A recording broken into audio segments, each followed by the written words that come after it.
जी, जैसा कि आप सभी को विदित है, आज जनपद गोरखपुर थाना चिलवाताल बरगदवा अंतर्गत एक घटना घटी थी। आज सुबह लगभग 4:30-5 बजे के आसपास में वहां के निवासी श्री राजकुमार चौहान, जिनकी उम्र लगभग 38 वर्ष है, उनके ऊपर एक जानलेवा हमला हुआ था, जिसके बाद तत्काल उनके परिजन तथा पुलिस द्वारा उनको बीआरडी अस्पताल ले जाया गया, जहां इलाज के दौरान उनकी मृत्यु हो गई। इस संबंध में वहां पर जाकर परिजनों से संपर्क स्थापित करते हुए उनसे तहरीर प्राप्त की गई। तहरीर में परिजनों द्वारा गांव के ही 8 अन्य लोगों को नामजद किया गया था। उन सभी 8 अभियुक्तों को पुलिस द्वारा अपने गिरफ्त में लेकर उनसे पूछताछ की गई है, की जा रही है। इसके बाद वहां पर लगे सभी लगभग 8 सीसीटीवी कैमरों का अवलोकन किया गया। उसमें 2 सीसीटीवी कैमरों में उसी गांव के 2 युवक, राज चौहान पुत्र रामचंद्र चौहान और विपिन यादव पुत्र विजय बहादुर यादव, ये दोनों बरगदवा के ही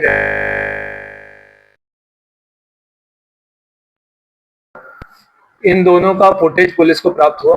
इसके बाद जब इसमें और इलेक्ट्रॉनिक सर्विलांस इत्यादि के सभी एविडेंसेस को जब कलेक्ट कराया गया, ये कराया गया और इनको गिरफ्त में लेके जब इनसे पूछताछ की गई, तब इनके द्वारा कबूला गया कि मृतक के भतीजे के द्वारा इसको मारा पीटा गया था और इसके इसके कई बार अपमान किया गया था, जिससे ये क्षुब्ध था, जिसके कारण इसके द्वारा ये घटना अपने मित्र के साथ लग के कारित की गई है।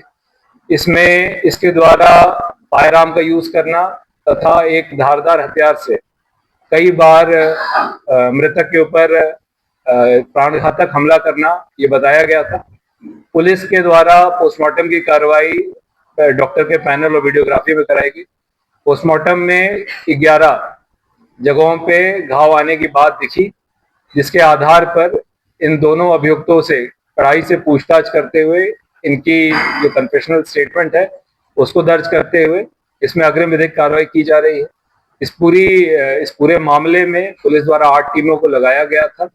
साथ ही इसमें परिजनों द्वारा सुरक्षा की भी मांग की गई है, जिसके अंतर्गत परिजनों को पुलिस की सुरक्षा भी दी जा रही है और इसमें विवेचना प्रचलित रखते हुए शेष इन 2 अभियुक्तों को गिरफ्तार करते हुए इनसे पूछताछ कर। देखिए, सीसीटीवी फुटेज में क्लियरली 2 अभियुक्त इसमें जाते हुए दिखाई दे रहे हैं और जिनके द्वारा ये पूरी घटना कारित की गई, उनके द्वारा पूरा घटनाक्रम बताया गया है और इसके साथ साथ बाकी परिजनों द्वारा 8 लोग जो उसी गांव के बरगदवा गांव के रहने वाले, उन पे भी आरोप लगाया गया है। उनके सीसीटीवी फुटेज में सीडीआर में तो उनकी अब इस वक्त डायरेक्ट इन्वॉल्वमेंट नहीं दिखी है, मगर उनके बारे में भी कायदे से विवेचना करते हुए सभी बिंदुओं पर गहनता से विवेचना की जाएगी।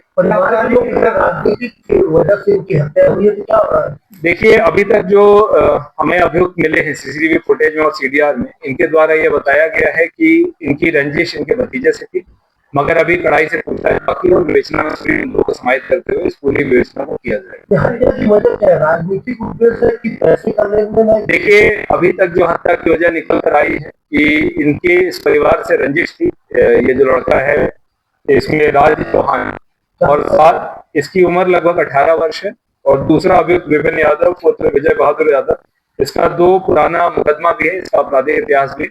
इन दोनों के द्वारा ये घटना कारित करना बताया गया है और भूल गया है और इसके पीछे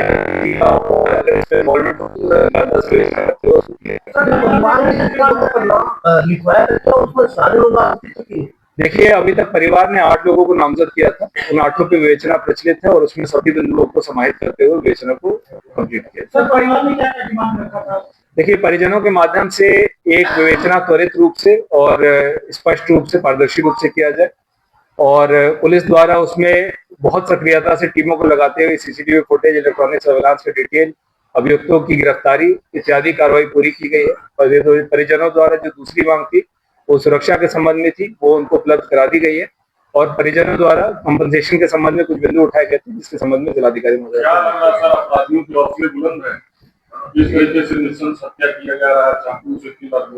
देखिए, इस संबंध में आप लोगों के स्तर से टिप्पणी किया जाना ज्यादा उचित होगा, मगर देखिए, इम्पोर्टेंट बात यह है कि जब भी हमारे पास कोई घटना आती है तो कितनी सक्रियता के साथ, कितने ऑब्जेक्टिवली और कितने इलेक्ट्रॉनिक और टेक्निकल एविडेंसेस को लगा के इस योजना को आगे बढ़ा सकते हैं और आने वाले समय में भी अपराध प्रिवेंशन के लिए, क्राइम प्रिवेंशन, उसके लिए भी विभिन्न कदम उठाए तो परिवार के लोगों ने पहले भी शिकायत वगैरह की थी क्या? जाएं। इसके पहले किसी प्रकार की और कोई शिकायत नहीं।